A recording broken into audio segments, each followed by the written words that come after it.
Hello, welcome to this next Flip preaching video. My name's Andy. We're going to look at the passage today, John. It's quite a long one, quite a lot in it, but John 14:23 to 29.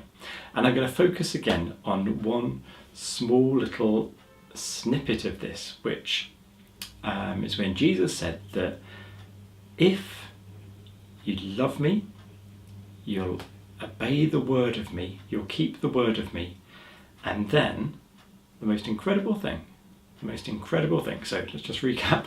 If you love me, if you love Jesus, and if you keep his word, I'll unpack that in a minute, but you sort of do the things, or you try your best to do the things that he said we should do, then he and the Father, so God, will come and make a home with you, will come and dwell with you, come and stay with you. Now that is just incredible when we think about this.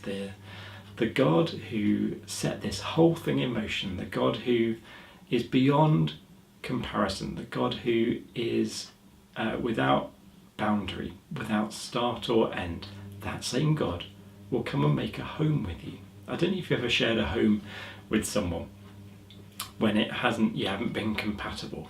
I don't know if you've ever shared a house with a group of people and you just haven't got on, or you've just been very different kinds of people.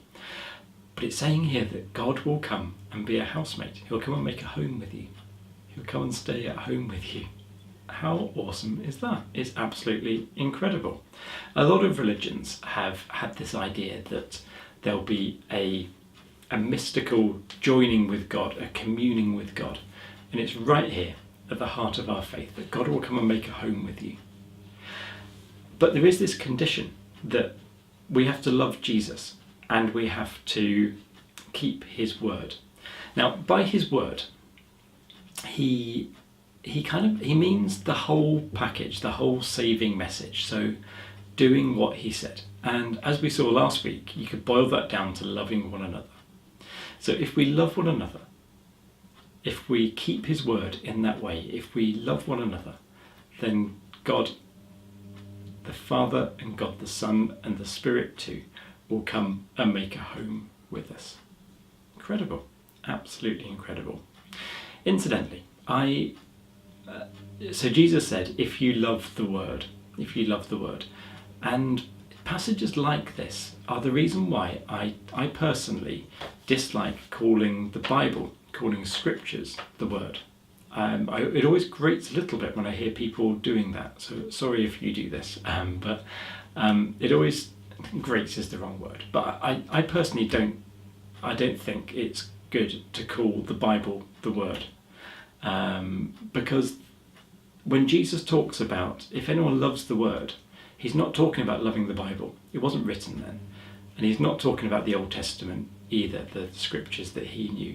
It's his whole message, which he boils down into love God, love your neighbour, love each other as I have loved you.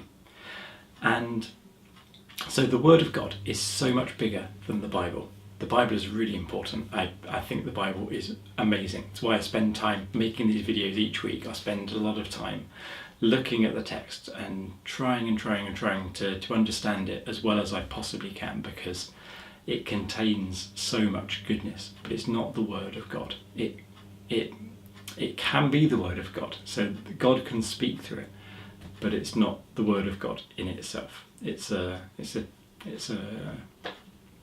testimony to the Word. It's a repository for the Word. The Word of God is alive in it. So if we love Jesus, if we love his word, if we do the things that he said, try our best. Now, we'll never manage it, but if we try our best to be loving, to be non-judgmental, to not be condescending, to take the plank out of our own eye before we criticise the speck in someone else's eye, if we try our best to be peaceful, to be non-violent, to love the world that we're around and to look after that too as if that's our neighbour, if we do these things and others, then God will be there. God will be dwelling amongst us, and there's no better thing than that. So may you go and love God, love Jesus, and keep his word, and may you have fun and enjoyment of knowing that God is making a home with you. And by the way, this is an eternal home. This is not a temporary staying, not a temporary sort of house for now. God makes a home with us forever. God comes and lives with us, and that's an eternal promise. Okay, thanks for watching. I wonder what you make of that. I wonder what that means for you. I'll see you soon. Take care. Bye-bye.